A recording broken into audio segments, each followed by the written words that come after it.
Hello बच्चों, good morning to all of you.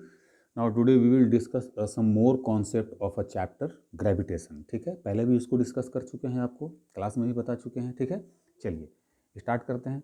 अब देखो हम बोलते हैं कि we know that the value of acceleration due to gravity और g near the earth surface. इसका का फॉर्मूला क्या है? G M by R square. Here M क्या होता है? Mass of earth and R radius of earth.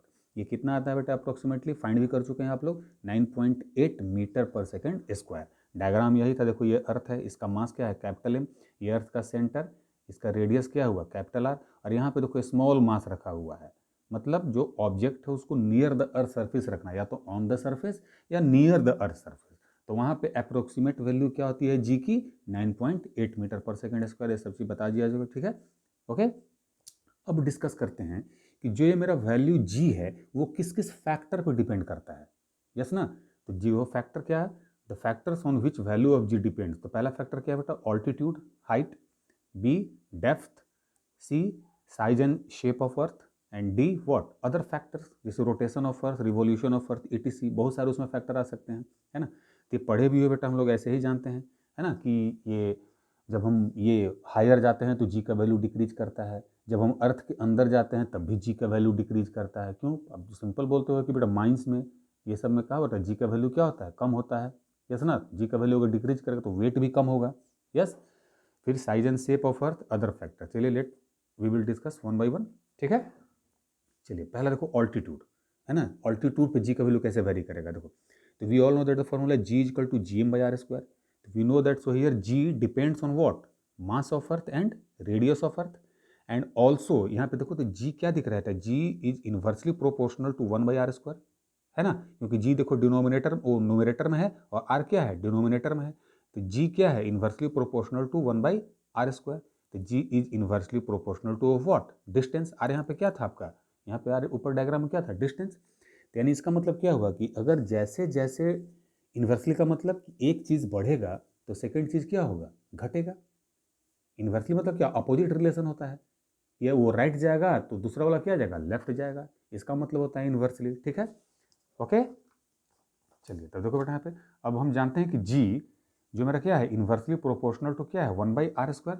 That means कि अगर आर इंक्रीज करता है, आर मतलब क्या? डिस्टेंस, है ना. अगर आर इंक्रीज करता है तो जी क्या करेगा? डिक्रीज. और अगर आर डिक्रीज करता है तो जी क्या करेगा? इंक्रीज. यस, चेक कर लेते हैं. देखो ये देखो अर्थ है ये. ठीक है, यहाँ पे देखो एक छोटा सा मास रखें ऑन द अर्थ सरफेस. इसका मास सेम है. ये पॉइंट को क्या मान लिया हम? ए. ठीक है, यहाँ से यहाँ का डिस्टेंस सेंटर ऑफ अर्थ से इसका डिस्टेंस क्या है बेटा? आर. ये एम. तो देखो यहाँ पे जी का वैल्यू है ना, नियर द सरफेस जी का वैल्यू क्या होगा? G M by R square, है ना. यस और नो? यस. अब क्या करते हैं तो देखो यहाँ पे जी का वैल्यू एट पॉइंट ए पे G M by R square है. अब देखो इस ब्लॉक को यहाँ से ऊपर ले गए हाइट एच पे, मतलब ऊपर ले गए, माउंटेन पे चले गए. तो ये देखो सेंटर ऑफ अर्थ का डिस्टेंस बढ़ा तो कितना हाइट ले गए बेटा? एच. तो अब इसका सेंटर से इस ऑब्जेक्ट का डिस्टेंस कितना हो गया बेटा? यहाँ से यहाँ आर प्लस एच. यस ना. तो अब यहाँ पे देखो एट पॉइंट बी पे जी का वैल्यू क्या होगा? यही फॉर्मूला अप्लाई करेंगे, G M by R square. तो जी एम बाई आर. लेकिन अब यहाँ पे जो डिस्टेंस है वो कितना हो गया? आर प्लस एच, है ना. देखो सेंटर से यहाँ का डिस्टेंस कितना हो गया? R plus H. तो आर प्लस एच का होल स्क्वायर. तो here also one can write what? G B मतलब value of acceleration due to gravity at point B is also inversely proportional to R plus H का whole square.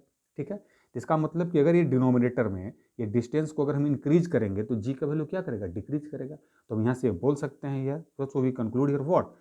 If altitude increases then value of g decreases. Correct. Yes.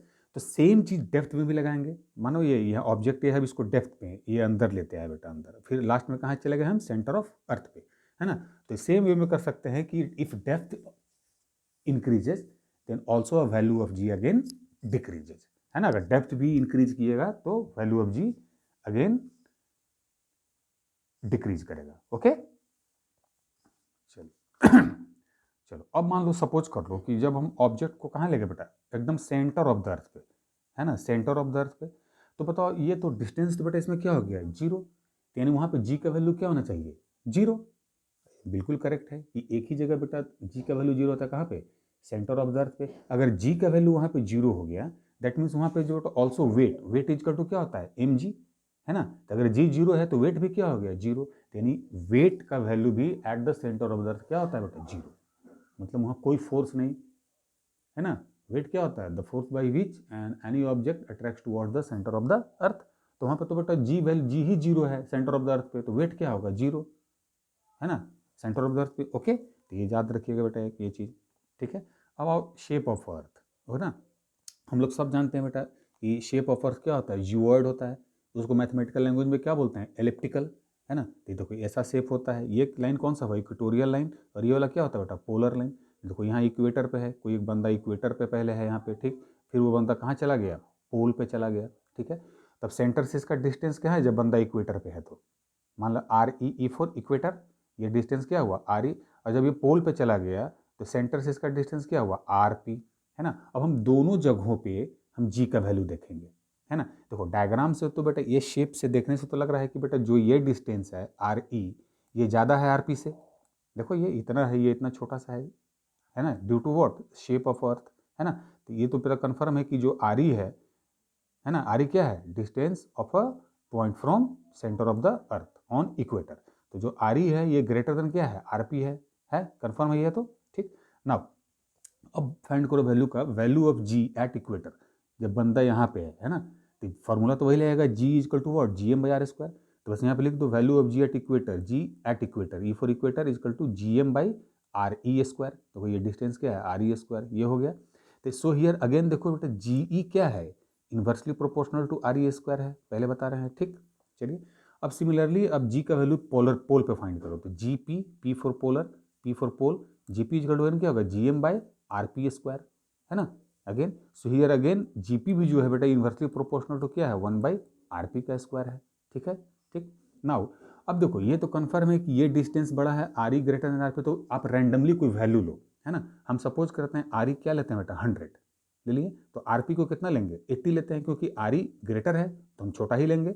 मानते हैं 100 kilometre ले लिए, ये 80 kilometre ले, ये assume कर रहे हैं, ठीक है। देखो RE ग्रेटर देन RP है, हाँ है, RE 100 है तो RP 80 है, ठीक। अब ये दोनों वैल्यू RE RP का यहाँ पे पुट करो, ठीक है। देखो डिनोमिनेटर में, तो देखो RE डिनोमिनेटर में क्या है 100 और RP डिनोमिनेटर में क्या है 80। तो डिनोमिनेटर में जिसका वैल्यू ज़्यादा है, डिवीजन के बाद वही वैल्यू सबसे कम आएगा बेटा, क्योंकि डिनोमिनेटर देखो आप अगर इसको हम डिवाइड करेंगे तो देखो यहाँ 100 का स्क्वायर है, यहाँ पे क्या है 80 का स्क्वायर, है ना। तो डिवीजन के बाद वैल्यू जी का कम किस में आएगा, तो इसमें आएगा, क्योंकि डिनोमिनेटर का वैल्यू यहाँ पे ज़्यादा है। अरे सिंपल सा बात है बेटा, बताओ 4/100 कम आएगा कि 4/80 कम आएगा, 100% 4/100 जो है उसका वैल्यू लेस आएगा। बात समझ में आई, है ना। सिंपल सोच के देख लो बेटा, जैसे 5/20 या 5/40, तो वैल्यू किसका कम आएगा, 5/40 का, जिसका डिनोमिनेटर का वैल्यू ज़्यादा है, ठीक है।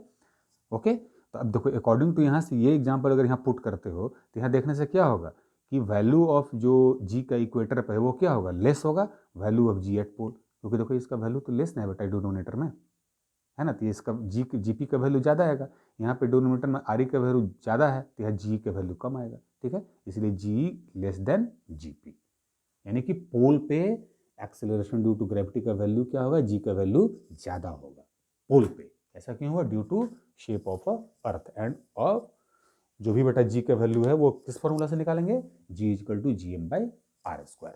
Okay, I think so understood everybody, thank you.